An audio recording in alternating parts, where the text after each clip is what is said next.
ఇష్టం కూడా లేకుండా జరిగిందాన్ని పెళ్ళి అని మీరు అనుకుంటున్నారేమో. నేనైతే మా ఇద్దరికీ జరిగింది పెళ్ళని కలలో కూడా అనుకోను. అసలు మీరు నా మెళ్ళో కట్టింది తాళ్లే కాదు. మాదొక పెళ్ళని గాని నేను కట్టింది తాళ్ళని కానీ నేను ఆలోచించలేదు. ఇది జస్ట్ తాడు అంతే. అసలు ఇది నా దృష్టిలో తాళి కాదు, జస్ట్ తాడు. ఈ తాళిని అడ్డం పెట్టుకుని నన్ను గెలవాలని చూడద్దు. నేను మిమ్మల్ని గెలవాలనుకోవడం ఏంటి లక్ష్మి గారు? మీరు నా భార్య అండి. పగటి కలలు కనడం మానేసి పని చూసుకో. భార్య అంట భార్య. చూడండి, మీరు ఒప్పుకున్నా ఒప్పుకోకపోయినా మీరు నా భర్త, నాను మీ భార్యని. ఎవరేమనుకున్నా, ఎవరు ఎన్ని చెప్పినా నువ్వు ఎప్పటికీ నా భార్యవి కావు, నేను నీ భర్తని కాను. కనీసం తాళినైనా బయటికి వేయండి. ఎందుకు? సీనియర్స్ అందరూ నా వైపు చూస్తారనా?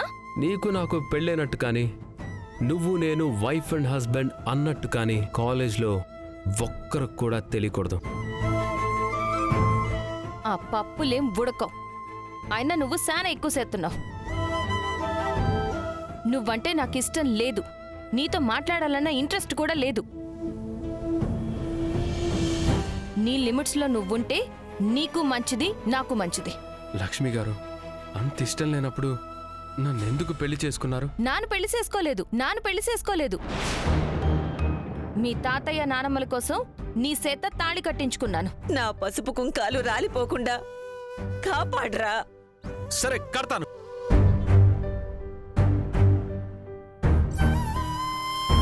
కావాలంటే ఇప్పుడే తీసి పారేస్తాను.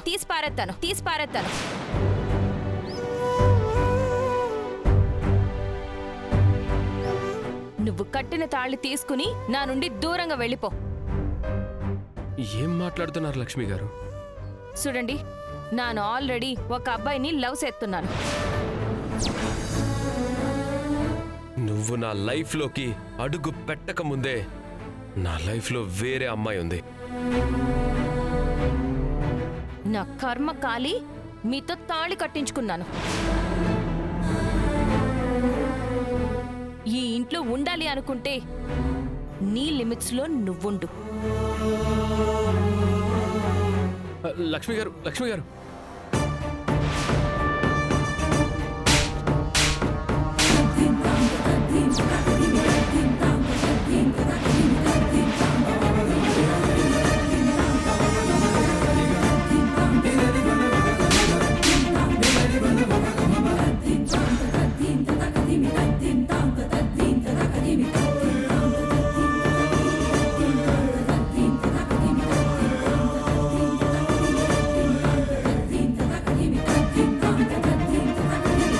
ఇంకోసారి నన్ను టచ్ చేయాలని చూస్తే సంపెత్తాను.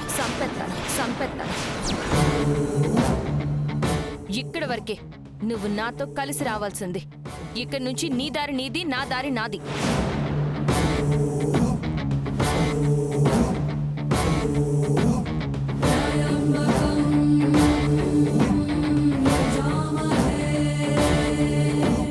ఏంటి ఆలోచిస్తున్నావు? నన్ను వదిలేస్తే బాగుండనుకుంటున్నావా? కుదిరితే ఆ పని చెయ్యి. సచ్చి నీ కడుపును పొడతాను.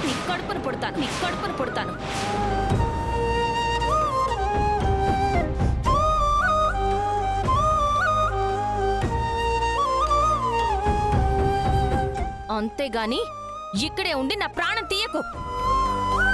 అలా మాట్లాడకండి లక్ష్మి గారు. మీరేం చెప్తే అది చేస్తాను.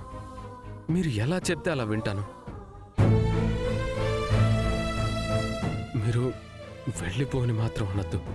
నువ్వు ఇక్కడే ఉండాలి అనుకుంటే ఉండు. కానీ నువ్వు నేను భార్యాభర్తలవని ఎవ్వరికీ తెలియకూడదు. అలా కాదని ఏ ఒక్కరికి తెలిసినా నాను ఈ తాళి తీసి పడేసి వెళ్ళిపోతాను. మెడలో తాళేసుకొని కాలేజ్కి వస్తే నిన్ను పిచ్చిదానిలా చూస్తారు. ముందు ఆ తాళి తీసే. నువ్వు తీయకపోతే నేనే తెంపి పడేస్తాను. ఎందుకు లక్ష్మి గారు అలా మాట్లాడుతున్నారు? తాళి తీసి పడేయటం అంత ఈజీనా? ఇది తాళి కాదు అని చెప్తున్నాను కదా. ఇది కేవలం తాడు. తీసి పారేయడం నాకు పెద్ద విషయం కాదు. వద్దు లక్ష్మి గారు, అలా మాట్లాడద్దు. మీరు దీన్ని తాడుగా చూసినా అది నాకు పవిత్రమైన తాళే. నన్ను తక్కువగా చూసినా పర్వాలేదు, ఆ తాళిని మాత్రం తక్కువగా చూడొద్దు. మీరు చెప్పినట్టే వింటాను, మీరు చెప్పినట్టే ఉంటాను. ప్లీజ్ లక్ష్మి గారు. ప్రామిస్? ప్రామిస్?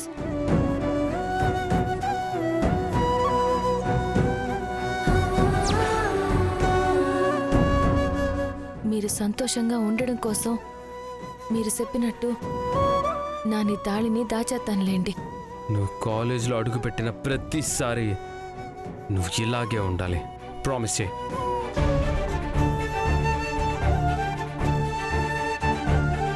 ప్రామిస్ చెయ్యండి.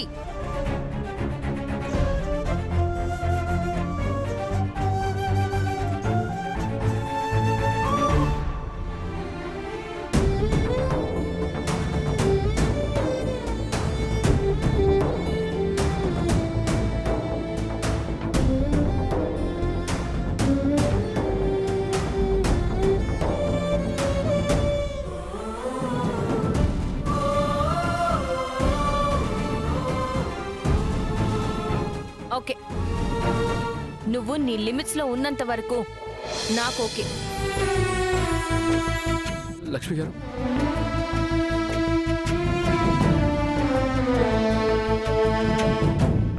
ఎలా అయినా మిమ్మల్ని మార్చుకుంటాను లక్ష్మి గారు. ఎప్పటికైనా మీరే నన్ను ప్రేమించేలా చేసుకుంటాను. మీరు నేను భార్యాభర్తలం అని మీ నోటితోనే అనిపిస్తాను.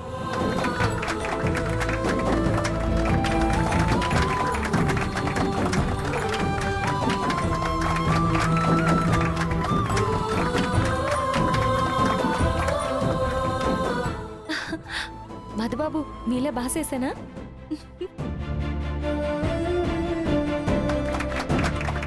నేను నీ మెళ్ళో తాళి కట్టాను. నువ్వు కట్టింది తాళి కాదు, తాడు.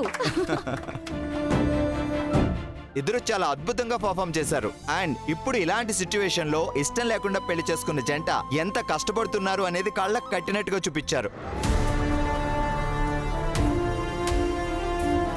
సో పెద్దవాళ్ళు ఇష్టం లేకుండా పిల్లలకి పెళ్లి చేయకూడదు, పిల్లలకి ఇష్టం లేకుండా పెద్దవాళ్ళు కూడా ఒప్పించకూడదు. కాకపోతే పెద్దవాళ్ళు ఏదైనా పెళ్లి చేశారంటే దాంట్లో చాలా రీజన్స్ ఉంటాయి. సో పిల్లలు అది కూడా తెలుసుకొని ఒకరినొకరు అర్థం చేసుకొని హ్యాపీగా ఉండాలి.